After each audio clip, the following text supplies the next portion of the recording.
Allu Arjun and Allu Arjun ఫ్యాన్స్కి కావచ్చు, లేదంటే వాళ్ళ ఫ్యామిలీ మెంబర్స్ అందరికీ కూడా ఇది బిగ్గెస్ట్ షాక్ అనుకోవచ్చు. ఎందుకంటే అగైన్ చిక్కడపల్లి పోలీసులు అల్లు అర్జున్కి నోటీసులు ఇచ్చారు. కాసేపటి క్రితమే ఎగ్జాక్ట్లీ 8:30 నోటీసులు ఇచ్చారు.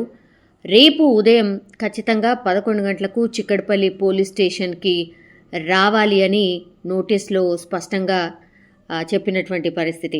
ఎందుకంటే సంధ్యా థియేటర్ ఘటన కేసులో అల్లు అర్జున్కు నోటీసులు జారీ చేశారు. బికాస్ తొక్కిసలాటలో ఒకరు చనిపోయారు అండ్ మరొకరు పరిస్థితి ఇంకా కూడా విషమంగా ఉంది. అదే శ్రీతేజ్ పరిస్థితి ఇంకా విషమంగానే ఉంది.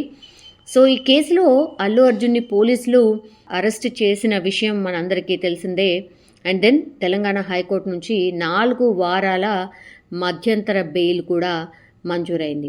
అయితే అల్లు అర్జున్ ఎపిసోడ్లో ఊహించని ట్విస్ట్లు చాలా కనిపిస్తున్నాయి. ఎందుకంటే పుష్ప 2 ప్రీమియర్ షో సందర్భంగా యాక్చువల్లీ సంధ్యా థియేటర్ వద్ద ఏదైతే తొక్కిసలాట జరిగిందో అందులో అల్లు అర్జున్ని ప్రధానంగా నిందితుడిగా పేర్కొంటూ అరెస్ట్ చేశారు, మనందరికీ తెలుసు. ఆ తర్వాత తెలంగాణ హైకోర్టు ఆయనకి మధ్యంతర బెయిల్ మంజూరు చేసింది.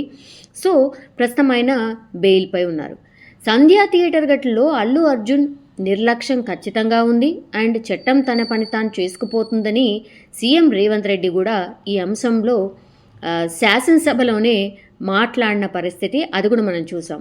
దానికి ఎంఐఎం ఎమ్మెల్యే అక్బరుద్దీన్ ఓవైసీ కూడా కొన్ని ప్రశ్నలు లేవనెత్తారు. సీఎం రేవంత్ రెడ్డి వాటన్నిటికీ సమాధానం ఇచ్చారు. ఓ మహిళ చనిపోయిందని, థియేటర్ నుంచి నటుడు అల్లు అర్జున్ వెళ్ళిపోవాలని పోలీసులు చెప్పినప్పటికీ కూడా ఆయన వెళ్ళలేదు, సినిమా చూసి వెళ్తానని సమాధానం ఇచ్చారు అంటూ చెప్పిన పరిస్థితి. దీంతో పూర్తిగా ఈ ఘటన అంటే ఆ రోజు ఏం జరిగింది అనేది చాలామందికి అప్పుడు బయటకు వచ్చిన పరిస్థితి. ఎప్పుడు సీఎం రేవంత్ రెడ్డి ఎప్పుడైతే అసెంబ్లీలో దీని గురించి చెప్పినరో అప్పుడు కానీ ఈ ఘటనకు సంబంధించి అసలు ఏం జరిగింది అని తెలిసిన situation. So CM Revanth Reddy ఎప్పుడైతే అలా అన్నారో అల్లు అర్జున్ అసలు తనకు ఎవరు మహిళ చనిపోయిన విషయాన్ని చెప్పలేదని, తనకు తర్వాత రోజు మాత్రమే ఆ విషయం తెలిసిందని, తన వ్యక్తిగత ప్రతిష్టను దెబ్బతీసే ప్రయత్నం జరుగుతోందని ఎవరు అల్లు అర్జున్ ప్రెస్ మీట్ పెట్టి ఆయన చెప్పడం జరిగింది. సో తెలంగాణ ప్రభుత్వం తన విషయంలో అసత్యాలు చెప్తోంది.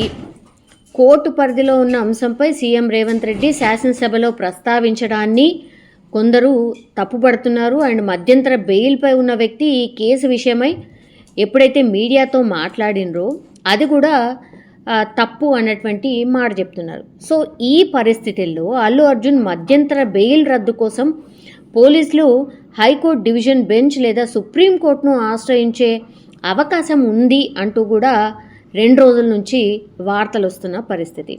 ఈ ఎపిసోడ్ పూర్తిగా ఒక రాజకీయ రంగు పులుముకున్నట్టు స్పష్టంగా అర్థమవుతుంది. ఎందుకంటే కాంగ్రెస్ వర్సెస్ ప్రతిపక్షాలుగా ఈ సీన్ క్రియేట్ అయింది అని కూడా అర్థం చేసుకోవచ్చు. బికాస్ కాంగ్రెస్ నేతలు అల్లు అర్జున్ వ్యవహారం ఏదైతే ఉందో పూర్తిగా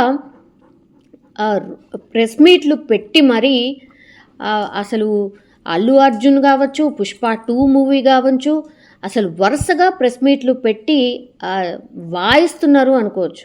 అండ్ బీఆర్ఎస్ కాంగ్రెస్ నేతలు తొక్కిసలాట్లో మహిళ చనిపోవడం దురదృష్టకరము అంటారు. ఆ తర్వాత అల్లు అర్జున్ను ప్రభుత్వం టార్గెట్ చేస్తోంది అని కూడా ఇంకోవైపు విమర్శలు చేస్తున్న పరిస్థితి కనిపిస్తోంది. సో బీఆర్ఎస్ ఎమ్మెల్యే కేటీఆర్ ఎవరైతే ఉన్నారో పూర్తిగా ఆయన డైరెక్షన్లోనే అల్లు అర్జున్ నడుస్తున్నారు. బీఆర్ఎస్ అల్లు అర్జున్కు ఎందుకు అసలు మద్దతు ఇస్తోంది అంటూ కూడా కాంగ్రెస్ నేతలు క్వశ్చన్ చేస్తూ ఉన్నారు.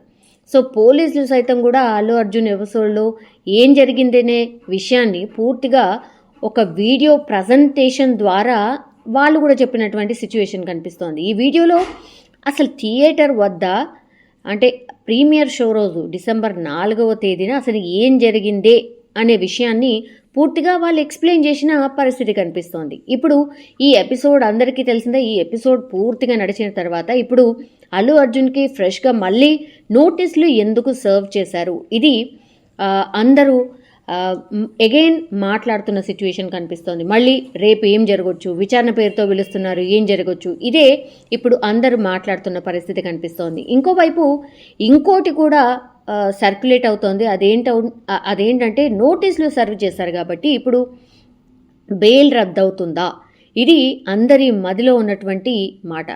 అల్లు అర్జున్ కేసులో ఎప్పుడైతే సాక్షులు కానీ పిటిషనర్ను ప్రభావితం చేయగలే వ్యక్తి అండ్ తర్వాత సమాజంలో పలుకుబడి ఉన్నటువంటి వ్యక్తి కాబట్టి కేసు విచారణ పూర్తయ్యే వరకు కూడా ఆయనకు బెయిల్ ఇవ్వొద్దు, మధ్యంతర బెయిల్ రద్దు చేయాలని పోలీసులు న్యాయస్థానాన్ని కూడా ఆశ్రయించే అవకాశం ఉంది అనే చర్చ జరుగుతున్న టైంలో మధ్యంతర బెయిల్పై ఉన్నప్పుడు కేసు గురించి మీడియా ముందు మాట్లాడకూడదనే షరతులు ఉన్నప్పటికీ కూడా కోర్టు షరతులని అల్లు అర్జున్ ఉల్లంఘించారు అనే వాదనను ఇప్పుడు ప్రభుత్వం తరఫున న్యాయవాదులు వినిపించే అవకాశం కూడా లేకపోలేదు అనేది కూడా ఇంకోటి కూడా వినిపిస్తోంది. సో అల్లు అర్జున్ మధ్యంతర బెయిల్ రద్దవుతుందా లేదంటే కోర్టు బెయిల్ను పొడిగిస్తుందా అనేది ఇప్పుడు వేచి చూడాల్సిన పరిస్థితి అయితే కనిపిస్తోంది. ఇప్పుడు ఫ్రెష్గా అల్లు అర్జున్కి ఈరోజు అగైన్ పోలీసులు నోటీసులు అయితే సర్వ్ చేశారు. నిజంగానే ఇది షాకింగ్ ఫర్